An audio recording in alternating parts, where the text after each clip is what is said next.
Assalamualaikum. Hello my dear students, how are you? I hope you are well. I am also fine.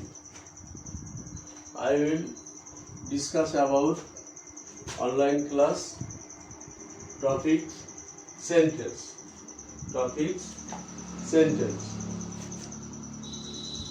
প্রিয় শিক্ষার্থীরা, তোমরা জানো corona ভাইরাসের কারণে দেশে শিক্ষা কার্যক্রম ব্যাহত হওয়ার কারণে বাংলাদেশ সরকার অনলাইন ক্লাসের ব্যবস্থা করেছেন। অর্থাৎ আমার ঘরে আমার স্কুল কার্যক্রমে আমি আজকে তোমাদের একটা ক্লাস নিব। English second paper class 7 topic sentence. আমি বোর্ডে তিনটি লার্নিং আউটকাম লিখেছি। 1 নম্বর হোয়াট ইজ, সবাই বোর্ডের দিকে তাকাও। বোর্ডে তিনটি লার্নিং আউটকাম লিখেছি আমি। 1 নম্বর হোয়াট ইজ সেন্টেন্স, 2 নম্বর পার্টস অফ সেন্টেন্স, 3 নম্বর কাইন্ডস অফ সেন্টেন্স। আমি এই তিনটা বিষয় নিয়ে আজকে এই তিনটা প্রশ্নে তোমাদের আজকে আলোচনা করব। প্রথমে আমরা আলোচনা করব হোয়াট ইজ সেন্টেন্স। সেন্টেন্স কাকে বলে? সেন্টেন্স কাকে বলে?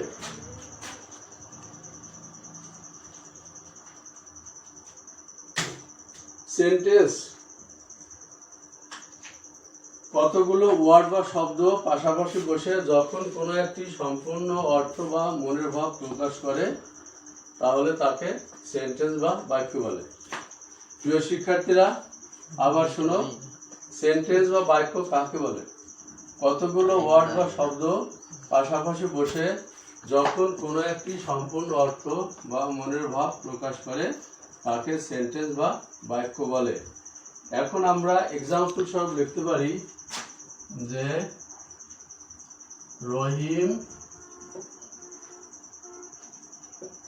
Is a good boy. Rahim is a good boy, Rahim একটি ভালো ছেলে।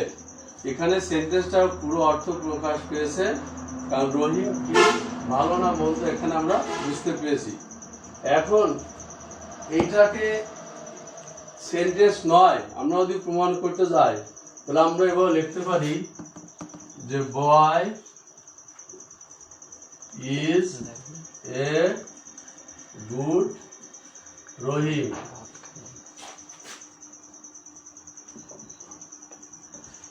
শিক্ষার্থীরা, তোমরা বুঝছো এই সেন্টেন্সটার অর্থ কি? যে প্রথম সেন্টেন্স লিখেছিলাম রহিম ইজ এ গুড বয়, আর দ্বিতীয় লিখেছি বয় ইজ এ গুড রহিম। এখন তোমরা বলো তো কোনটি সেন্টেন্স এবং কোনটি সেন্টেন্স নয়? ওকে, তোমরা ঠিক বলেছো, প্রথমটা সেন্টেন্স, অর্থাৎ এখানে সম্পূর্ণ অর্থ প্রকাশ পেয়েছে, এবং দ্বিতীয়টা কোনো অর্থ প্রকাশ পায় নাই, যার কারণে এটা সেন্টেন্স নয়। অর্থাৎ আমরা বুঝতে পারলাম যে সেন্টেন্স কাকে বলে তাহলে, অর্থাৎ কতগুলো ওয়ার্ড বা শব্দ, এখানে দেখো কতগুলো ওয়ার্ড আছে, 1টা 2টা 3টা 4টা, এই পাশাপাশি বসে একটি অর্থ সম্পূর্ণরূপে প্রকাশ করছে, তাহলে সেইটাকে আমরা সেন্টেন্স বলতে পারি। আর পাশাপাশি নিচের সেন্টেন্সটা আমরা দেখলাম যে প্রথম আছে বয়, তারপর ইজ, তারপর এ, তারপরে গুড, তারপরে এখানে অনেকগুলো শব্দ, কিন্তু এখানে শব্দগুলো কোনো অর্থ প্রকাশ করে না, একটা সম্পূর্ণ অর্থ হয় না, যার ফলে এটা সেন্টেন্স নয়। তাহলে আমরা বুঝতে পারলাম যে সেন্টেন্স কাকে বলে এবং সেন্টেন্স কোনটি সেন্টেন্স নয়। এখন আমরা আসব পার্টস অফ সেন্টেন্স। আমাদের দ্বিতীয় প্রশ্ন ছিল পার্টস অফ সেন্টেন্স, অর্থাৎ সেন্টেন্সের কয়টি অংশ। পার্টস মানে অংশ, সেন্টেন্সের কয়টি অংশ। আমরা বলতে পারি সেন্টেন্সের, কেউ কি বলতে পারো সেন্টেন্সের প্রধানত কয়টি অংশ? হ্যাঁ, সেন্টেন্স তোমরা বলছো সেন্টেন্সের প্রধানত দুইটি অংশ থাকে। এই দুইটি অংশ আমরা কিভাবে নির্ণয় করতে পারি? দেখো, আমরা এখানে আগে একটা এক্সাম্পল লিখেছিলাম যে রহিম ইজ এ গুড বয়। তাহলে এখানে আমরা এই যে দুইটা অংশ সেন্টেন্সের, এই দুইটা অংশকে একটা বলি, প্রথমটাকে বলি আমরা সাবজেক্ট, দ্বিতীয় অংশকে বলি আমরা প্রেডিকেট। তাহলে একটি সেন্টেন্সের কয়টি অংশ? দুইটি অংশ। ওকে, প্রথমে থাকবে সাবজেক্ট, সাবজেক্ট বাদে যা কিছু থাকবে, ভার্ব থাকতে পারে, আর্টিকেলস থাকতে পারে, প্রিপজিশন থাকতে পারে, যাই থাকবে, অ্যাডজেক্টিভ থাকতে পারে, অর্থাৎ সাবজেক্ট বাদে বাকি অংশকে আমরা বলবো প্রেডিকেট। তাহলে সাবজেক্ট কাকে বলে, এখন প্রেডিকেট কাকে বলে, আমরা এটা নিয়ে ডিসকাস করব। শিক্ষার্থী বন্ধুরা, তোমরা খেয়াল করো, বোর্ডের দিকে তাকাও। আমরা সেন্টেন্সটা লিখেছি রহিম ইজ এ গুড বয়। এখানে প্রথমটা রহিম সাবজেক্ট, দ্বিতীয়টা পরের অংশ is a good boy predicate. এখন আমরা সাবজেক্ট কাকে বলে, প্রেডিকেট কাকে বলে নির্ণয় করব। মনোযোগ দিয়ে তোমরা শোনো। সাবজেক্ট অর্থাৎ সেন্টেন্সে যার সম্বন্ধে কিছু বলা হয়, সেন্টেন্সে যার সম্বন্ধে কিছু বলা হয় তাকে বলা হয় সাবজেক্ট। এখানে কাকে সম্বন্ধে বলা হচ্ছে? রহিমকে। ওকে, তাহলে রহিম হচ্ছে সাবজেক্ট আর বাকি অংশ হচ্ছে প্রেডিকেট। এখন প্রেডিকেট কাকে বলা হয়? সাবজেক্ট সম্বন্ধে, সাবজেক্ট সম্বন্ধে যা কিছু বলা হয় তাকে বলা হচ্ছে প্রেডিকেট। এখন এই সাবজেক্টকে রহিমকে কি বলা হয়েছে? রহিম হয় একটি ভালো ছেলে, সে একটি ভালো ছেলে, এই ভালো ছেলে হচ্ছে প্রেডিকেট। এখানে সাবজেক্ট সম্বন্ধে বলা হচ্ছে, অর্থাৎ রহিমকে সম্বন্ধে বলা হয়েছে যে রহিম কেমন ছেলে, রহিম ভালো ছেলে। এই জন্য আমরা আবারও বলি যে সেন্টেন্সে যাকে সম্বোধন করে কিছু বলা হয় সে হচ্ছে সাবজেক্ট, এবং সাবজেক্টকে সম্বন্ধ করে যা কিছু বলা হয় সে হচ্ছে প্রেডিকেট। তাহলে সাবজেক্ট এবং প্রেডিকেট সম্পর্কে আমরা বুঝতে পারলাম। এখন আমরা তৃতীয় প্রশ্ন ছিল আমাদের, সবাই খাতায় লেখো তোমরা। তৃতীয় প্রশ্ন ছিল আমাদের কাইন্ডস অফ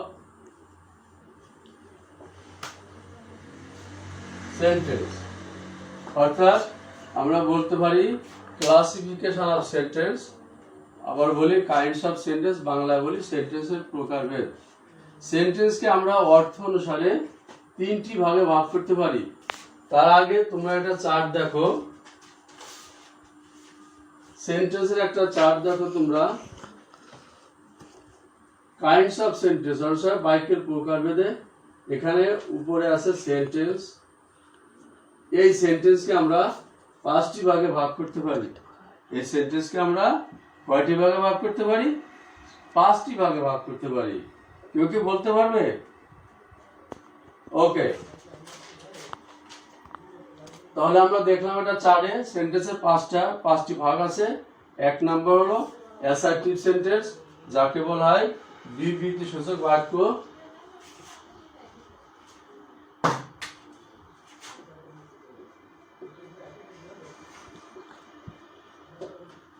অ্যাসার্টিভ। দুই নাম্বার ইন্টারোগেটিভ।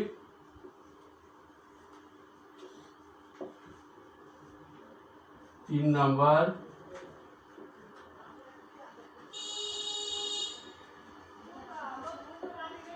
ইম্পারেটিভ। চার নাম্বার অপটেটিভ। পাঁচ নাম্বার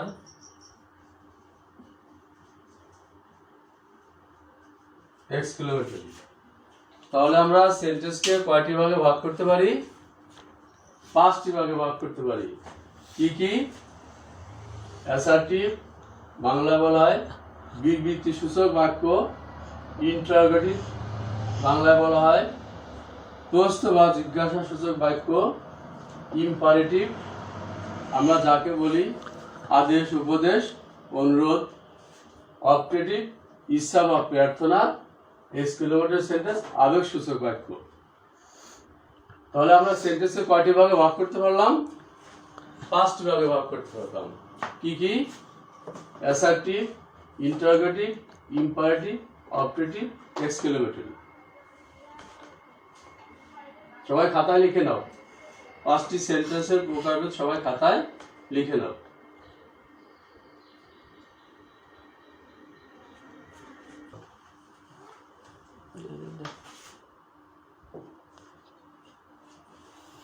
তাহলে আমরা সেন্টেন্সকে 5টি ভাগে ভাগ করলাম।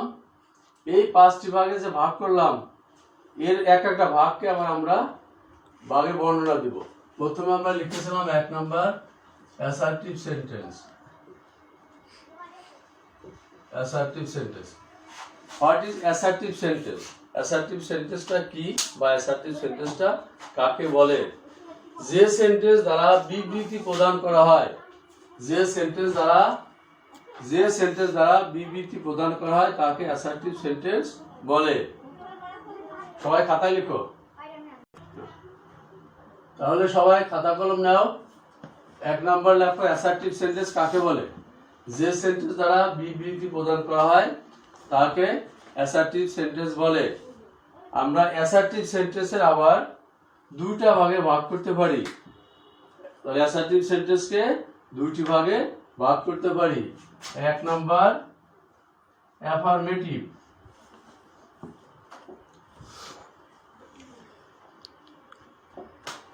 অ্যাফার্মেটিভ। 2 number negative. তাহলে অ্যাসার্টিভ সেন্টেন্সকে কয়টি ভাগে ভাগ করতে পারলাম? 2টি ভাগে। কি কি? অ্যাফার্মেটিভ আর একটা নেগেটিভ। অ্যাফার্মেটিভ হচ্ছে হ্যাঁ-বোধক বাক্য আর নেগেটিভ হচ্ছে না-বোধক বাক্য। এখন আমরা একটা উদাহরণ লিখি। Hasan goes to school. Hasan স্কুলে যাচ্ছে বা হাসান স্কুলে যায়, এটাকে আমরা বললাম অ্যাফার্মেটিভ। এখন এইটাকে আমরা নেগেটিভ যখন করব তখন নেগেটিভের নিয়ম সবাই ফলো করো, বোর্ডের দিকে তাকাও। যখন আমরা অ্যাসার্টিভ অ্যাফার্মেটিভ থেকে নেগেটিভ করব তখন প্রথমে আসবে সাবজেক্ট। প্রথমে আসবে সাবজেক্টকে হাসান, হাসান সাবজেক্ট প্লাস আরেকটা বিষয় আমাদের আলোচনা করার দরকার বা তোমার জানার দরকার, যখনই আমরা অ্যাসার্টিভ থেকে নেগেটিভ আনবো বা এখন নেগেটিভ আনবো তখনই আমাদের পার্সনের একটা বিষয় আছে, পার্সন সম্বন্ধে আমাদের জানতে হবে। যদি subject third person singular number হয় তাহলে ডাজ নট বসে, আর যদি সাবজেক্ট ফার্স্ট পার্সন এবং সেকেন্ড পার্সন এবং থার্ড পার্সন দিয়ে হয় তাহলে সাবজেক্টের পরে ডু নট বসে। যেহেতু হাসান হচ্ছে থার্ড পার্সন এই জন্য আমরা হাসানের পরে দেব does not. Hasan does not. যখনই ডাজ নট আসবে তখন ভার্বের সাথে এস বা ইয়েস উঠে যাবে। তাহলে আমরা কি বলতে পারি? Hasan does not go to school. অর্থাৎ এখানে ভার্বের বেস ফ্রম, অর্থাৎ এস বা ইয়েস থাকবে না, ডাজ নট আসবে, এস বা ইয়েস থাকবে না। আচ্ছা, এইবারে আমরা সাবজেক্ট ফার্স্ট পার্সন বা সেকেন্ড পার্সন একটা এক্সাম্পল লিখি।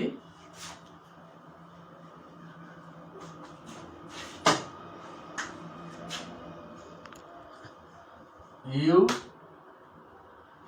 Play cricket. তুমি ক্রিকেট খেলো, তুমি ক্রিকেট খেলো। তাহলে বলো তো শিক্ষার্থী বন্ধু, এখানে সাবজেক্ট কে? Subject you. ওকে, ইউ কোন পার্সন? ইউ কোন পার্সন? Second person. তাহলে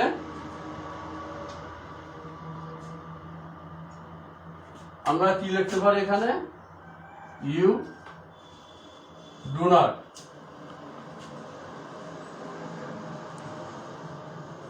You do not play cricket. তাহলে বুঝতে পারছো আমরা ডু নট আনলাম কেন? আনলাম যেহেতু আমাদের পার্সন এখানে সেকেন্ড পার্সন আছে, এর জন্য আমরা আনবো do not, subject plus do not verb object, এটা আমরা নেগেটিভে চলে গেলাম। তাহলে আমরা আজকে যে বিষয়টা আলোচনা করলাম যে সেন্টেন্স কাকে বলে, সেন্টেন্সের কয়টি অংশ এবং সেন্টেন্স কয় প্রকার, সেন্টেন্স কয় প্রকার। আমরা এই সেন্টেন্স কয় প্রকারের মধ্যে যাই আমরা অ্যাসার্টিভ সেন্টেন্সের সম্বন্ধে একটু আলোচনা করছি যে অ্যাসার্টিভ সেন্টেন্স কয় প্রকার বা অ্যাসার্টিভ সেন্টেন্স কয়টি রূপ আছে। আমরা দুইটা রূপ পেয়েছি বা দুইটা, এক নম্বর অ্যাফার্মেটিভ, 2 নম্বর নেগেটিভ। আমরা অ্যাফার্মেটিভ একটা উদাহরণ লিখেছি, নেগেটিভের একটা উদাহরণ লিখেছি। তাহলে শিক্ষার্থী বন্ধুরা, তোমাদের সবাইকে ধন্যবাদ আমার অনলাইন ক্লাসে উপস্থিত থাকার জন্য। আর আগামী ক্লাসে আমি পরবর্তী সেন্টেন্সের বাকি 4টা নিয়ে আলোচনা করব। তোমরা প্রত্যেকে তোমাদের হোমওয়ার্ক দিয়ে দিচ্ছি আমি, হোমওয়ার্ক